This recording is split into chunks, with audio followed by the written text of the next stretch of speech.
नमस्कार साथियों, Chanakya inspire India में आप सभी लोगों का बहुत बहुत स्वागत है। आप सबके लिए बहुत महत्वपूर्ण सूचना लेकर मैं आया हूं। यूपी जीडीसी असिस्टेंट प्रोफेसर का जो एग्ज़ाम अभी 31 मई दिन रविवार को हुआ है, उसकी आंसर की जो है आयोग ने रिलीज कर दी है, जारी कर दी है। तो यहाँ देख सकते हैं मैं नोटिफिकेशन, मतलब जो प्रेस रिलीज उन्होंने नोटिफिकेशन के रूप में जारी की है, ठीक है ना, उस नोटिफिकेशन को भी ले आया हूं। और इसके साथ साथ जो है जीएस मतलब जनरल स्टडी सामान्य अध्ययन का पेपर और उसकी आंसर की दोनों, क्योंकि जो आयोग ने आंसर की दी है बेसिकली उन्होंने क्वेश्चन दिया है, स्कैन करके क्वेश्चन को डाल दिया है और उस क्वेश्चन का जो आंसर सही है उसको मार्क कर दिया है, ठीक है ना। और ये नोटिस में लिखा हुआ है कि किसी भी प्रश्न पर यदि आपको आपत्ति है तो 9 जून तक 5 बजे से पहले आयोग में जो है अपनी आपत्ति दर्ज करवा सकते हैं। तो ये देख सकते हैं सहायक आचार्य राजकीय महाविद्यालय उत्तर प्रदेश परीक्षा 2026 जो दिनांक 31 मई 2026 को आयोजित की गई थी से संबंधित वस्तुनिष्ठ प्रकारक केवल सामान्य अध्ययन, ठीक है, ये सभी विषय लिखे हैं, ओके, भौतिक विज्ञान इत्यादि से संबंधित प्रश्न पत्र को स्कैन कर प्रश्न एवं उनके उत्तर आयोग की वेबसाइट पर सिर्फ और सिर्फ जीएस के प्रश्न और उसकी आंसर की डाली गई है, ये ध्यान रखिएगा, ठीक है ना। करें प्रश्नों के नीचे दिए गए विकल्पों में से सही उत्तरों को हाईलाइट एवं अंडरलाइन कर दिया गया है, ठीक है ना। अभ्यर्थीगण आयोग की वेबसाइट पर प्रदर्शित प्रश्न पुस्तिका बारकोड क्रम संख्या 158-73 के आधार पर अपने उत्तरों का मिलान कर लें। यदि आयोग द्वारा वेबसाइट पर प्रदर्शित प्रश्नोत्तरों के संबंध में कोई आपत्ति हो तो बारकोड क्रम संख्या 10-58-73 की प्रश्न पुस्तिका में अंकित प्रश्नों की क्रम संख्या एवं उसी के अनुसार सही विकल्पों का उल्लेख करते हुए निर्धारित प्रारूप का पूरा प्रश्न लिखेंगे तथा आयोग का उत्तर एवं आपत्ति के रूप में प्रस्तावित उत्तर सहित विकल्पों यथा ABCD भी लिखेंगे। ये सारी चीजें दी गई हैं और एक बंद लिफाफे में 9 तारीख से पहले आप दे दीजिए। और ये जो आंसर की है 9 तारीख तक ही उपलब्ध रहेगी, विजिबल रहेगी आयोग की वेबसाइट पे। यहाँ देख सकते हैं ये प्रोफार्मा सारा दिया हुआ है, तो आप इसको देखकर अगर जिस प्रश्न पर आपत्ति हो उस प्रश्न को आप चैलेंज कर सकते हैं। ये बात रही। अब आइए प्रश्न पत्र को देखते हैं सीधे, ठीक है। देखिए ये प्रश्न पत्र आपके सामने है। पहला प्रश्न, मैं हिंदी मीडियम वाला ही पढ़ रहा हूँ, ठीक है। सामान्य अध्ययन देखिए, ये प्रश्न है आपका।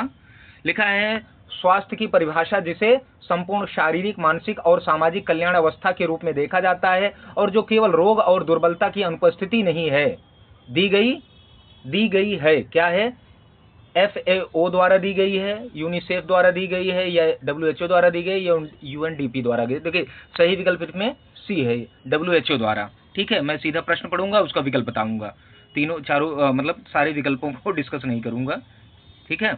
आइए, निम्नलिखित में से कौन सतत विकास की अवधारणा को सबसे अच्छी तरह से समझाता है? A, अंतरराष्ट्रीय संस्थाओं द्वारा नियंत्रित विकास, केवल आर्थिक विकास पर आधारित विकास, प्राकृतिक संसाधनों के प्रयोग के बिना विकास, वर्तमान आवश्यकताओं को पूरा करते हुए भविष्य की आवश्यकताओं को नुकसान पहुंचाए बिना। तो सही विकल्प क्या है? यहाँ D है, ठीक है। तीसरा प्रश्न देखिए, यूनेस्को की अमूर्त सांस्कृतिक विरासत सूची में हाल ही में किस भारतीय त्योहार को शामिल किया गया? तो दीपावली है, ठीक है। A विकल्प सही है। भारतीय संविधान में संस्कृति और शिक्षा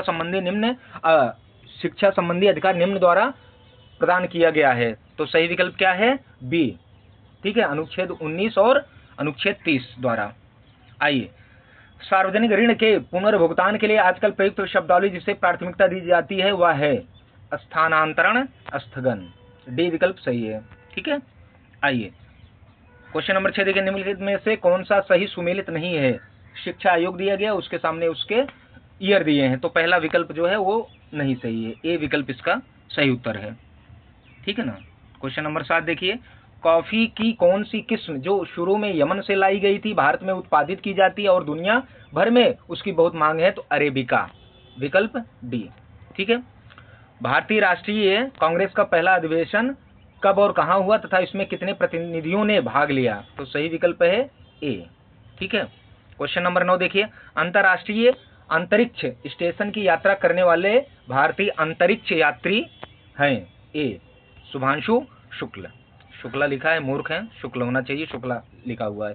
भारत का राष्ट्रपति राज्यसभा में कितने सदस्य मनोनीत करता है? तो सही विकल्प है डी 12। राजस्थान के अर्ध शुष्क क्षेत्रों में पीने के पानी के भंडारण के लिए पारंपरिक भूमिगत टैंकों को कहा जाता है टंका। ए विकल्प सही है। भगत सिंह निम्नलिखित में से किस संस्था के संस्थापक सचिव थे? ए कीर्तिमान पार्टी, बी HSRA, सॉरी इसका विकल्प डी सही है, पंजाब नौजवान भारत सभा। ठीक है, अगला प्रश्न देखिए, क्वेश्चन नंबर 13। निम्नलिखित में से कौन सुमेलित नहीं है? तो सही विकल्प ए है, यहाँ पर ए जो है सुमेलित नहीं है। क्वेश्चन नंबर 14 देखिए, ग्रीन हाउस प्रभाव, हरितगृह प्रभाव के लिए कौन सी गैस जिम्मेदार है? तो कार्बन डाइऑक्साइड। डी विकल्प सही है। संयुक्त राष्ट्र जलवायु शिखर सम्मेलन COP30 कहाँ संपन्न हुई? तो हस्सी है, ब्राजील में। 9वीं सदी के अब्बासिद खलीफा अल मामून ने निम्न में से किस अकादमी की स्थापना की जिसमें दर्शन और विज्ञान पर यूनानी, फारसी और संस्कृत के ग्रंथों का अरबी में अनुवाद करने का महत्वाकांक्षी परियोजना को हाथ में लिया गया? तो सी विकल्प है, बैत अल हिकमा। व्यष्टि अर्थशास्त्र तथा समष्टि अर्थशास्त्र का सर्वप्रथम निर्माण किसने किया? रेगनर फ्रिश ने। ठीक है, विकल्प सी सही है। क्वेश्चन नंबर 18 देखिए, किसी निश्चित कोड भाषा में HIM-ACE को 21 लिखा जाता है, उसी कोड भाषा में SIP-TAG को किस प्रकार लिखा जाएगा? तो सही विकल्प है डी। क्वेश्चन नंबर 19 देखिए, विश्व के किस क्षेत्र में सर्वाधिक ज्वालामुखी पाए जाते हैं? ए प्रशांत महासागरीय मेखला।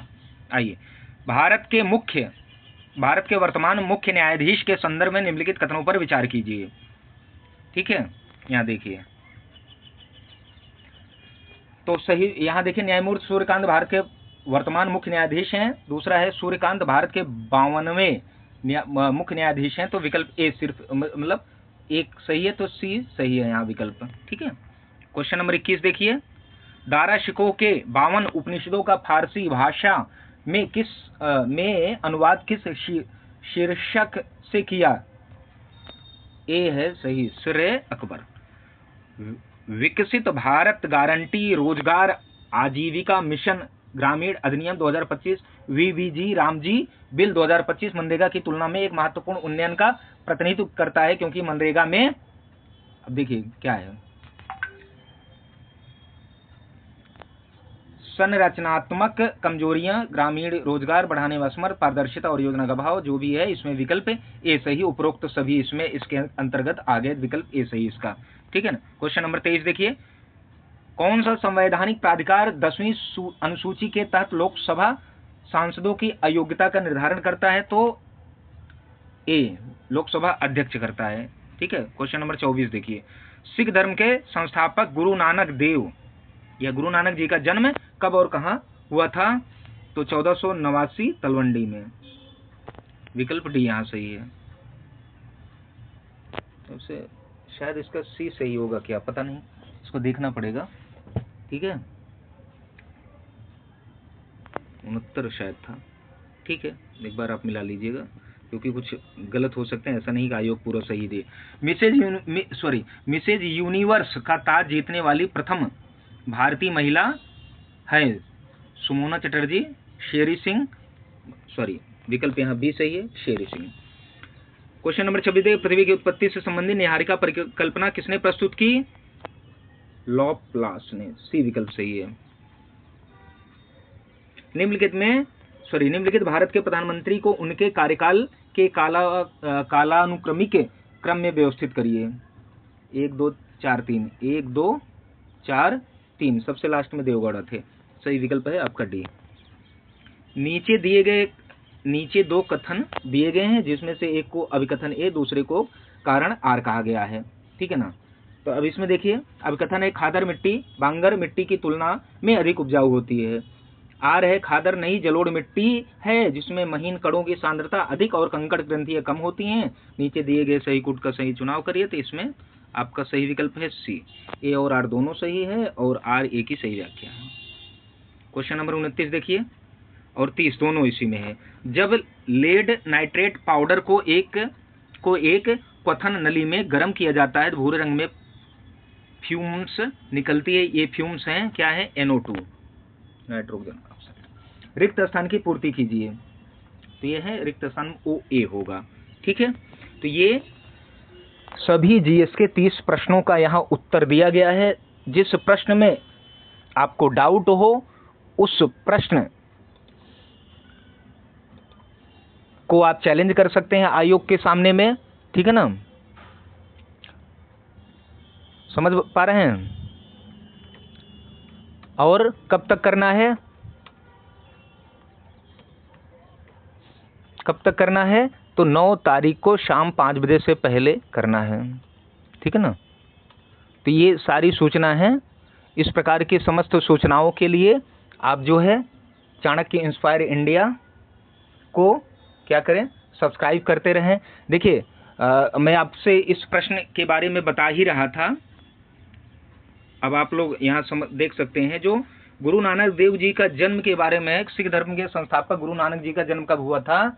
तो यह 1469 15 अप्रैल 1469 1469 को हुआ था। उनका जन्म स्थान तलवंडी, जो ठीक है ना, जिसे अब ननकाना साहिब के नाम से जाना जाता है। यहाँ पर 1489 दिए हैं, 1469 होगा। तो यहाँ पर विकल्प आपका सी सही होगा। आप गूगल से देख लेना। ठीक है। ये समस्त सूचनाएं आपको बहुत त्वरित गति से चाणक्य इंस्पायर इंडिया पर उपलब्ध करवाई जा रही हैं। बस आप इस चैनल को लाइक शेयर सब्सक्राइब और अपने कमेंट्स जो है कमेंट्स बॉक्स में जरूर भेजिए। ये आपसे आग्रह रहता है। और अन्य सभी परीक्षाओं की यहाँ पर फ्री तैयारी करवाई जा रही है और सारे कंटेंट आपको शीघ्रातिशीघ्र उपलब्ध करवा दिए जाएंगे। मिलते हैं एक नए विषय के साथ। तब तक के लिए आप सबका बहुत बहुत धन्यवाद। जैसे ही विषय की आंसर की आती है तो उसको भी लेकर मैं आप सभी के समक्ष उपस्थित होऊंगा।